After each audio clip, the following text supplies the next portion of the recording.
Hello, everyone. Welcome to the Believe in Bengal podcast with yours truly, Solomon Wilcots. Right now, joined by a very special guest, Geoff Hobson, senior writer for CincinnatiBengals.com. And Geoff, hey, great to be with you, and particularly coming off the Monday night win. To think about it, we have to go back to 1990 since the Bengals last won a Monday night game on the road. To think about it, yours truly, Boomer Esiason, Chris Collinsworth. Yep. Got a lot of guys on that team, and you take a look at how old we are today. That's been a long time. So this one was a long time coming, wasn't it? Yeah, Solly, always great to be with you. I was thinking of you last night at some time as I was writing that date. I think it was October 22nd, 1990, I think. Wow. And you know what, Boomer, and this was kind of as you remember, Boomer threw for 75 yards. You guys won 34-13, and that was a 233-yard rushing game. Yeah. But the Bengals didn't rush for 233 last night, but you felt like it was kind of a bellwether game for the running game. And number 30, Ickey Woods did the Ickey shuffle that night. Number 30, Chase Brown had a breakout game. There's some symmetry there, right? And listen, this was a game that was well needed by the Cincinnati Bengals in a lot of ways. Snapped a 3-game losing streak and did it in a couple of ways that are so unconventional that these stories would not have been written at the beginning of the season. I want to take the time to, first of all, just talk about the fact that give Zach Taylor a lot of credit. As you well know, he was coming under a lot of heat. Only after really eight rushing attempts last week against Pittsburgh. The other 3 was scrambles by the quarterback, right? But 8 rushing attempts. But no, in the Monday night game, 31 run plays called, 156 yards on the ground, and 3 rushing touchdowns. That's how you help your quarterback. Talk to me more about the mindset that the coaching staff had. They seemed predetermined to run the football in order to help Jake Browning. Yeah, you're exactly right, Solly. Now, I don't think there's a shift in philosophy because Zach is pretty adamant. You know, with Joe Burrow, he's going to be a pass-first guy. He does not shy away from that, and that's what he's built his philosophy on. And I think he did warn us this during the week that the Pittsburgh game was a bit of an anomaly just because of the way they play and with their people. You know, Watt and Highsmith are kind of the Jaguars have nothing like that, Yeah.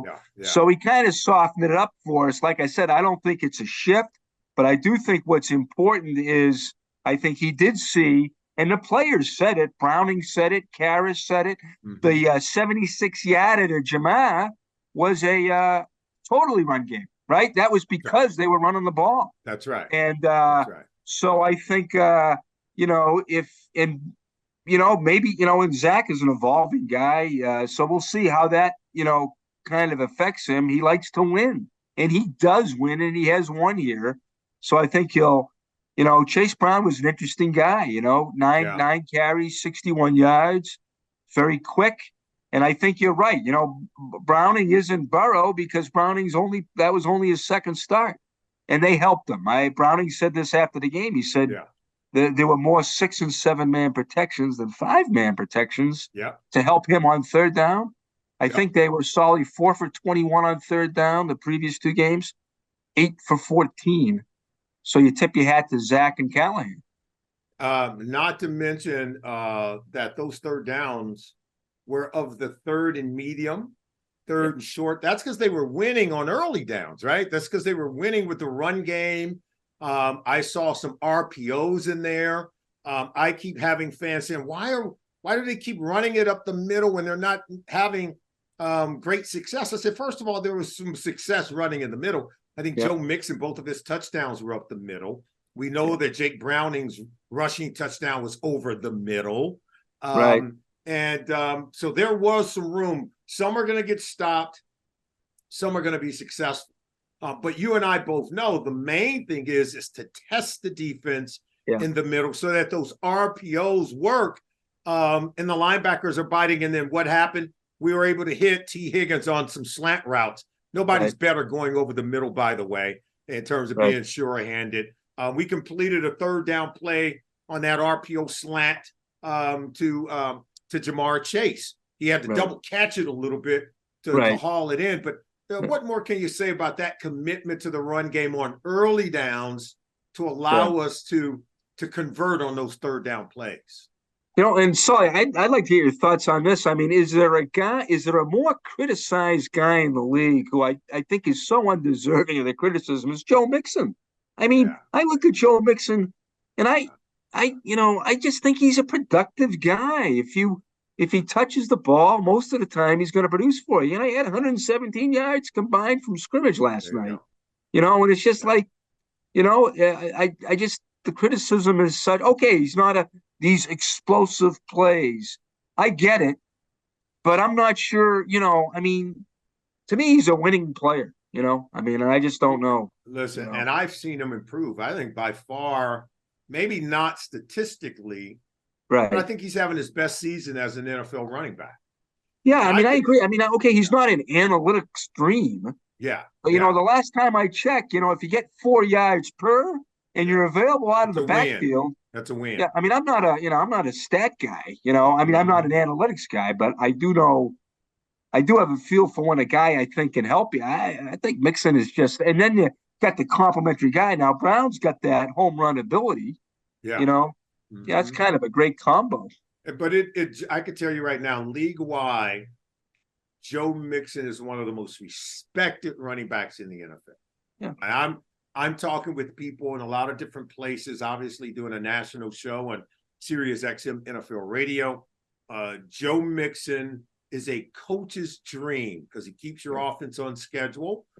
He's gotten better in pass protection. I think to me, that was the only area where I felt like, okay, we could do a lot better. But no, he handles that. He's worked at it. You could tell. And he's done a really good job. Also, you saw on the touchdown run, same foot, same shoulder. He strikes a blow now to defenders instead of just trying to always make a miss because he's always been good at being a little more nifty for a bigger guy. Now he's translating, that size into power in a way that's very significant or in or around the goal line. You saw him keep his balance, even though he was stopped by 2 players, but he's same foot, same shoulder. He drove right through that contact. Yeah. And he won at the goal line. That's Marcus Allen type stuff now. I'm going to just tell you right. Mark is a good friend of mine. He always got bigger around the goal line. And I just think Joe Mixon last night, whether he was catching it on third down and converting into first downs, whether it was on the power runs inside to later help on play action pass in the RPO game, I thought he was so valuable in a game like last night. And every time we have these wins against the big teams, as you know, the San Francisco 49ers, Buffalo Bills, Joe Mixon is always there. He's always checking the box. And look, we wouldn't be where we are today right now. I tell you right now, without Joe Mixon. So, no, he's much appreciated around this league. I do want to hear more about just what the coaches have to say about Chase Brown, because he brings this thing I call juice. He brings this juice. And listen, let's not ask Joe Mixon to beat Chase Brown, because Chase Brown is not Joe Mixon. I just think they complement each other in a way that's going to help make our offense better. And I think Zach Taylor is, he likes 4 yards per carry and what Mixon gives. Yeah. But he also likes the diversity. And I think that's the thing that struck me last night, about Zach, is I thought he did so many different things, and with first of all, with Brown and Mixon, he changed it up. You change up that look, but also the different formations, I mean, they still went a majority 3 receivers, but they also did a lot more double tight ends, and they did a lot more with, Jamar Chase on the perimeter. Yeah. So it was just, they went early. They tried to go short early to get the yak. Yeah. And then they stepped back and they took a couple deep shots. Yeah. So I thought a very varied game plan, and he wasn't afraid to do anything. He gave us a glimpse of the mindset right out of the gate. The first 2 series, he's going for it on 4th down. He's going for the 57-yard field goal. Yeah. The defense at some point, tipped your hat. They weren't in great position early, and they hung in the game. Listen, I want our fans to know and to really, truly have a better appreciation for Zach Taylor, Yeah. our head coach, our offensive play caller, who, look, when the ball isn't run enough and we have a young quarterback, I think those are some fair criticisms. But I do think you got to understand that the guy does know what he's doing. Like he does. The way that I saw that game on Monday night against a really good Jacksonville Jaguars defense, by the way, they ranked top 10 against the run, but you couldn't tell it by the way we ran it on them because we found a way to get that done. But also, it's like I always say, it's like peeling an onion, right? Yeah. Layer by layer. And it may not look like it's successful early, but later on, you get to the core of what the offense really is trying to do. Because early on, you're softening that defense by running, by the short passes on the perimeter. You're getting them to creep up to the line of scrimmage a little bit more. Then guess what you get later? Bam, 76-yard shot to Jamar Chase. Bam, you're getting deeper out cuts to T. Higgins. Bam, you're getting deeper crossing routes by Tanner Hudson and by the tight ends. And that's because the game started out early where I'm sure some fans were frustrated. Why aren't we doing this? Why aren't we doing this? Look, the coaching staff have more intel and more information on the opposing defense than we do. Yeah. And we got to trust that they're using that information to layer their plays and structure the game plan in a way where it's going to yield dividends over the course of the game, particularly as you get deeper into the game. I thought, there's a school of thought out there that says it doesn't matter who your backup quarterback is. If your number one guy goes down, it doesn't matter. And maybe here truer than most places, but I also think it gives your coaching staff an ability to show themselves how they can adapt. And these guys adapted Monday night. They put Jake Browning in situations. He matched. Burrow went 28 for 32 and was sniffing Ken Anderson's club record in Frisco, right? Yes. In regulation, Browning went 28 for 32. Now that says a lot about Jake Browning, but it also says a lot about Zach Taylor and the system that he's created. Yeah, I mean, we set a franchise record for completion percentage in a single game by a Cincinnati Bengals quarterback. 86.5%. Yeah. It was the fifth best, but it was so close to what Joe did and these are good. Those are good defenses. I mean, you're talking about division leaders, Frisco and Jags. That's right.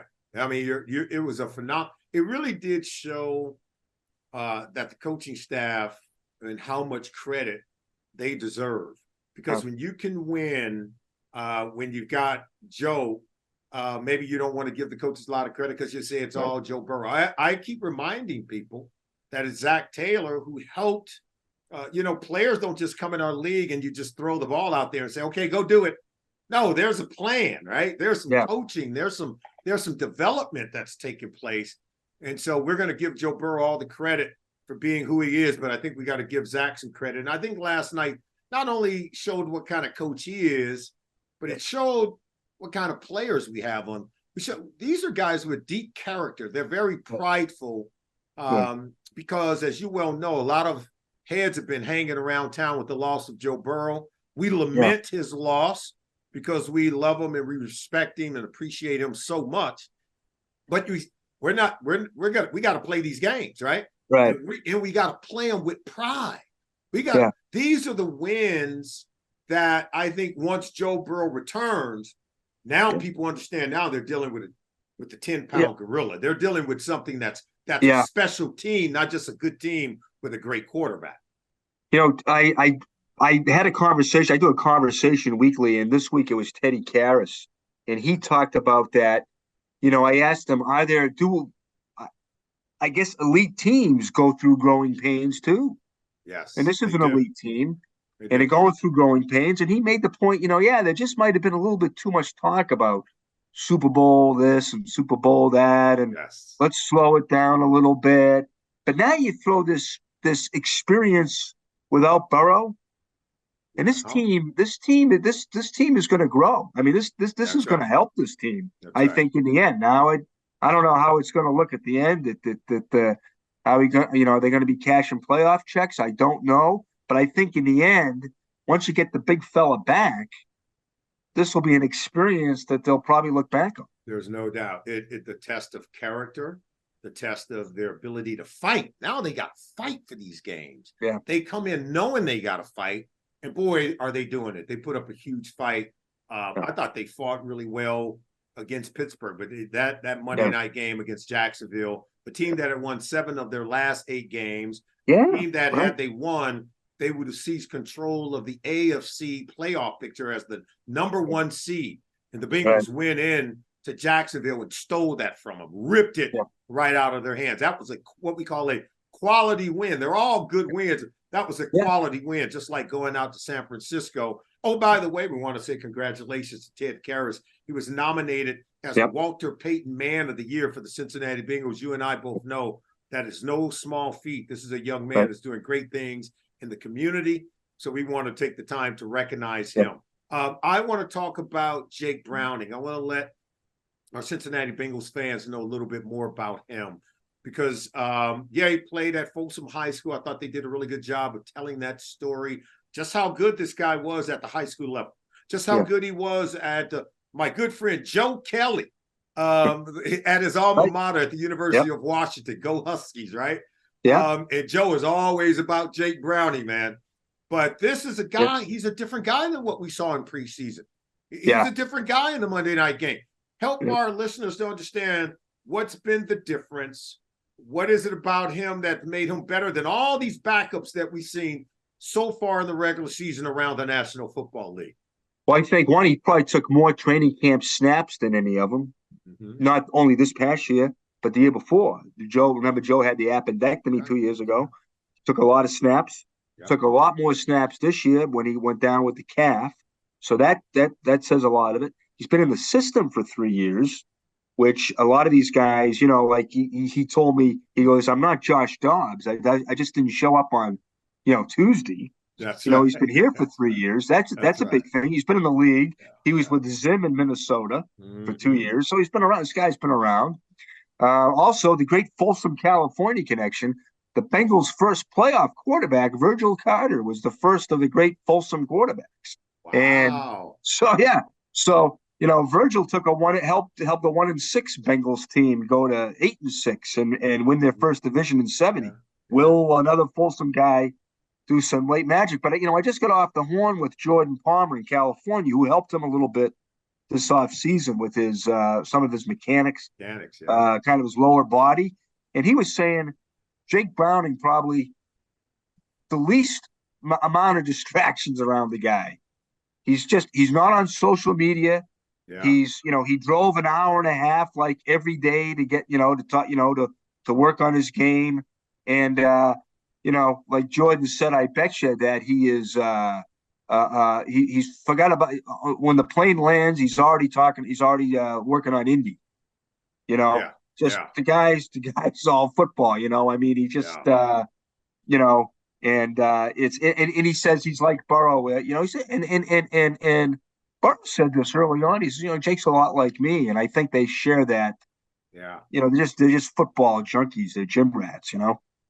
I could tell people I grew up in California, and the one thing that people tend to make a mistake when you say you're from California, one of the biggest mistakes known in terms of the human psyche when somebody says they're from California, what you tend to not think that they have a blue collar mentality. You don't tend to associate, right? Yeah. Blue collar and California. Yeah. But if you're from Folsom, I'm just telling you, you're from that town, you're a bad dude.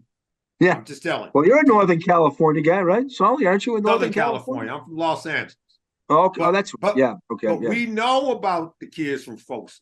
Yeah. I'm just telling you, even all the way down there, we know about that. We give them mad respect. It's like being from a blue-collar town in Pennsylvania. The town was born out of because the prison's there. Yeah. And because the prison's there, all the ancillary businesses that support the prison, right? That's kind of what you get in our country where forts, Pittsburgh was a city that grew around a fort, right? Yeah. Detroit was a city that grew up around. For those of us who know our history about our country, Right. Detroit was a town that grew up because there was a fort there, and Yeah. then there's these ancillary businesses that crop up, and the population continue to grow, and that's what Folsom. That's what Folsom is. This is a tough kid, tough-minded kid.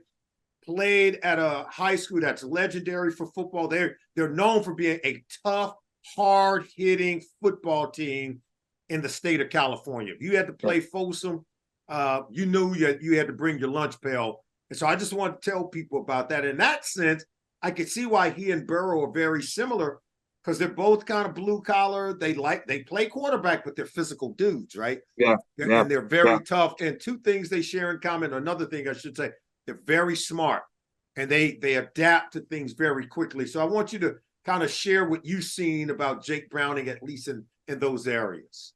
Yeah, Northern California, I always think of, William Felton Russell and Frank Robinson, Oakland guys, but that's kind of in a little bit in the same area. Yeah. Joe Mixon. Joe Mixon's a Oakland. Right. That's right. So yeah, I hear you on that one, Solly. Browning's a he's had the long haul. You know what I mean? He's and I think he's so smart. His high school coaches he just bowled his high school coaches over. And if you look at what his high school coaches are doing now, they're like they're big time college coaches. One guy's coaching Stanford. That's right. The other guy's like a coordinator at Sac State. The guy who was his Washington offensive coordinator just became the head coach at Michigan State. So Browning says, "Hey, I get you promoted." So good things happen, right? But I think it's also he's so smart. Like when the Vikings cut him, there was like a couple days span there before the Bengals signed him. He was ready. He had his card packed. He was ready to go coach. He was ready to go coach college. That's how close he came to not following through on the screen. Yeah, he was ready, and he could. He had a couple of. He was all set to go, and I think that's how he sees himself eventually. Whether how this pans out or not, he was sitting down with his high school coaches when he was 14, 15 years old, game planning with those guys on Sundays. Right. You love players who love the game. And then they're going to always be a part of it, and the game is going to always be part of them. I think we now know Jake Browning's got a future in this league. After that game last night, how much money did he make? How much money did he make? Do you have any? He's a guy now. He's a guy. Look, they put up the graphic of all the starting quarterbacks that have been lost for the season. Our guy was on there: Joe Burrow, Kirk Cousins. Deshaun Watson, Kenny Pickett, is now on that list of guys, right? And that list is becoming longer and longer. Of Aaron Rodgers is on that list, and so your backup quarterback is becoming so increasingly very important. Yeah, if you plan on being able to weather the storm of a full season and still make it into the playoffs, right now the Cleveland Browns are on their fourth quarterback. You got the New York Giants that are on their third quarterback in Tommy DeVito. And you got the Jets who are working with, four quarterbacks. So you gotta be able to have a backup. And I think the Bengals have found a quality young backup. And I'm sure he's going to even want more. Look, Bengals won this game in overtime on Monday night, 34-31 against the Jacksonville Jaguars. We finally got one against an AFC South division opponent, but we have another one coming up on Sunday. Now the Indianapolis Colts, who've won 4 straight games, they blocked 2 punts in their win against the Tennessee Titans on Sunday, came away a winner. Your thoughts on the Bengals taking on the Indianapolis Colts as we begin to preview that game? That could be a little bit ugly, right? Solly, that could be an AFC North game. That could be a masquerade. That's an AFC game masquerading as an AFC North game. Darren Simmons will be all over those block punts. That's right. That's right. So I think there's always it always seems like whenever you're in a game with Gardner Minshew, you don't want them hanging around at the end. No. they always seem to, even when Minshew was in Jacksonville, he always seemed to kind of find a way to win, So, you don't want him hanging around at the finish. No. The Colts beat the Titans 31-28. Minshew led them down the field, game-winning drive, even though you blocked 2 punts. Think about this. The metrics show that if you block a punt, return it for a touchdown, you win 90% of your games. Yeah. They blocked 2 and still almost didn't win because the Titans had 177 yards rushing against that Colts defense. But Gardner Minshew is a Mike Leach guy, right? Yeah. Remember Mike Leach, that red rifle offense. They're throw. They're he's a gunslinger. There's no doubt about it. This one could be a shootout. But look, we're okay with that. It depends on what kind of game. We've got playmakers all over the place that want to make plays. Jamar Chase is so very important. T. Higgins is now healthy. However, you remember Alec Pierce, University of Cincinnati, playing with Michael Pittman Jr. Yeah. In that game on Sunday against the Titans, the Colts had 2 wide receivers that go for over 100 yards receiving, along with the 2 block punts. I guess that was enough to get the win. Well, that's the tough thing without Cam Taylor-Britt, their number 1 cover corner, right? Mm-hmm. I mean, Lawrence did not hesitate. He was going up top right away. The Bengals came into that game. They had allowed 17 passes of at least 20 yards in the last 3 weeks. Another 4 on Monday night, at least 4 more. Yeah. So what's Minshew going to do? You don't have to be a nuclear scientist to figure that out. And I think Awuzie, by the way, I think number 22 is getting better. People forget about Awuzie. He was the number 1 cover corner before he got hurt and Cam Taylor-Britt emerged. And he's gone full the last couple, the first time since his ACL on Halloween of 2022. This is the first time that he's, put back-to-back together games. So I think he looks like he's coming back right at the right time. So, but they're a little thin at corner. So I think, they'll have to protect those guys and, And DJ Turner, I like him. Look, he's young. He's a rookie. Teams are going to try him in this league. But the guy can flat out run, and he'll hit you. That's what. Look, us old defensive backs, man, we love that. A guy that's got a stinger. He will fly and he will hit you. He's not that big of a guy, but what he's got, he's bringing it, and I appreciate that.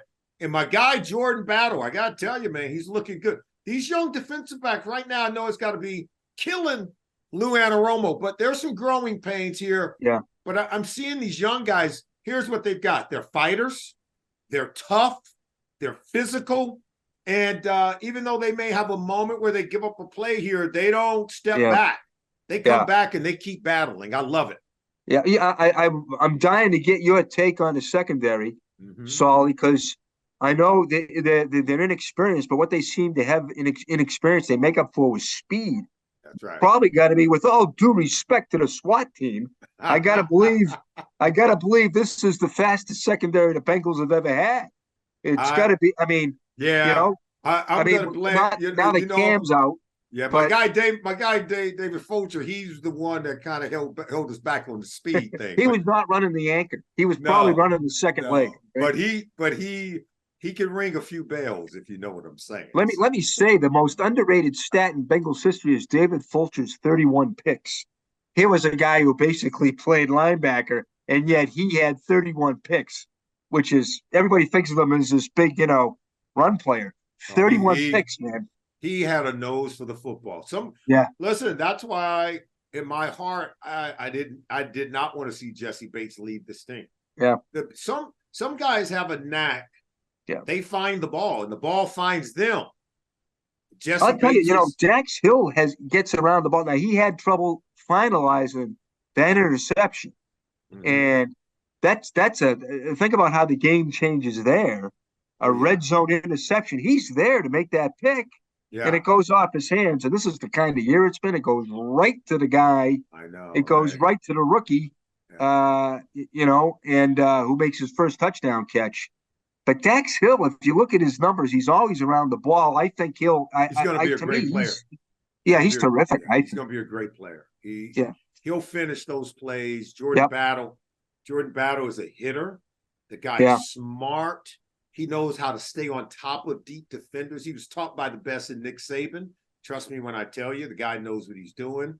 I have full confidence in Dax Hill, in Jordan Battle, and in DJ Turner. And then our guy Cam Taylor-Britt, man, nobody got a feel for the passing game like Cam Taylor-Britt. Former quarterback himself, right? I mean, he's a pro bowler. I think he's having a Pro Bowl type deal. And I think Turner is a guy that can evolve into that. And you're dead on about Dax Hill. I think, and Jesse Bates and Von Bell were so important to these last two playoff teams. Yeah. But who knows, in maybe 4 or 5 years, well, maybe sooner than that, 2-3 years, we'll be mentioning Hill and Battle like we did Bates and Bell. I love the guys we have. We need to give them time to grow. Not everyone is so ready-made. Players have to be allowed to develop. This is a grown man's league. Yeah. The way that we scheme things and the way that we teach players, you can play at some of the best universities, because Ohio State, Michigan, and Alabama, where these guys are coming from, in Colorado, Chidobe Awuzie, I mean, where they come from, they played against some of the best. But when you get into this league, there are a lot of things that you have to learn, and they're learning them, and I think they're learning them fast, and they're coached by one of the best in our league, in Lou Anaromo. Which we want to thank. So you always made a great point about that. Mm-hmm. I always credit you with this great point about how this great secondary coaches become great coordinators. Yeah, there's really a history of that, and I think Lou falls into that. But that's kind of your philosophy on that. Well, Nick Saban started as a secondary coach, and now is one of the best defensive coaches in our game, particularly at the collegiate level.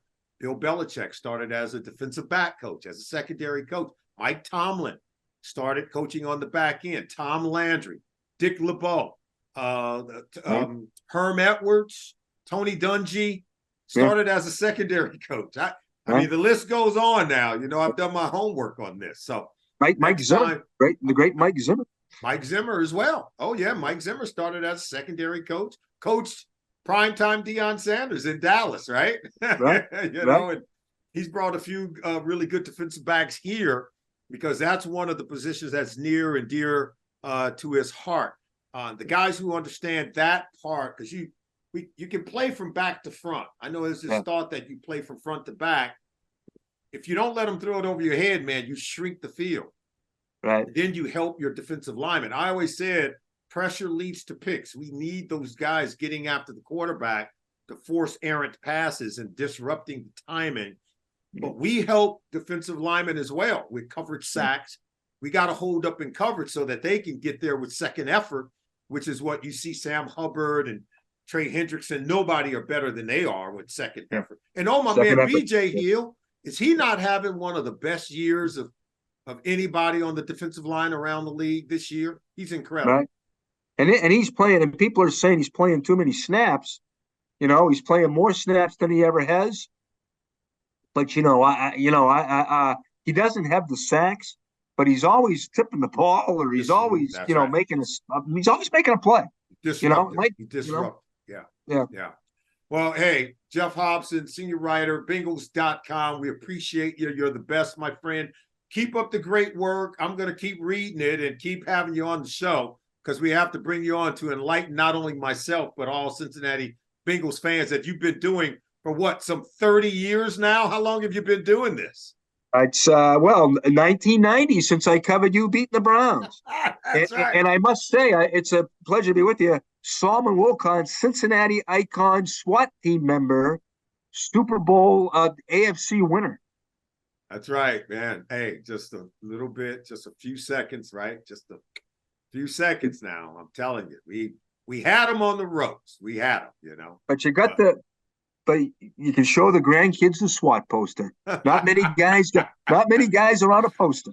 Hey, I tell every time I see Joe Montana, because I credit Joe as like, look, he's this guy that's won 4 Super Bowls. He's 4-0, never lost in a Super Bowl, never threw an interception in those 4 Super Bowls.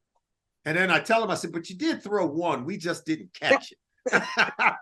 you know what I mean, right? What I mean. Yeah. It's funny how that goes. Ken Anderson always sees Dwight Hicks Yeah. Dwight Hicks had a big, I think it was on the first drive. I think it was Dwight Hicks. I might be scattered here, but the first drive of that Super Bowl 16, that guy, what he told Kenny at a golf tournament years later, Kenny Anderson said, "What were you doing there?" And he said, "I wasn't supposed to be there." He goes, "Yeah, I know you weren't supposed to be there, but that might have been the play that, That's what if happens. Kenny wins that game, he's in the Hall." That's what happens. Defensive backs, I tell you, nothing screws up a quarterback than a defensive back being somewhere he's not supposed to be. Because Peyton Manning was so bright, he knew where everyone was supposed to be. So Ed Reed would always be somewhere where he wasn't supposed to be, and Peyton would throw it right to him. He'd throw it right to him. There was a trick to that. We're going to talk about that. We got to do a whole show on that one. Geoff Hobson, you're the best, my friend. We appreciate you. We appreciate all of you for joining us right here on this special edition of the Believe in Bengal podcast on Bally Sports Ohio. We'll see you next time, everyone.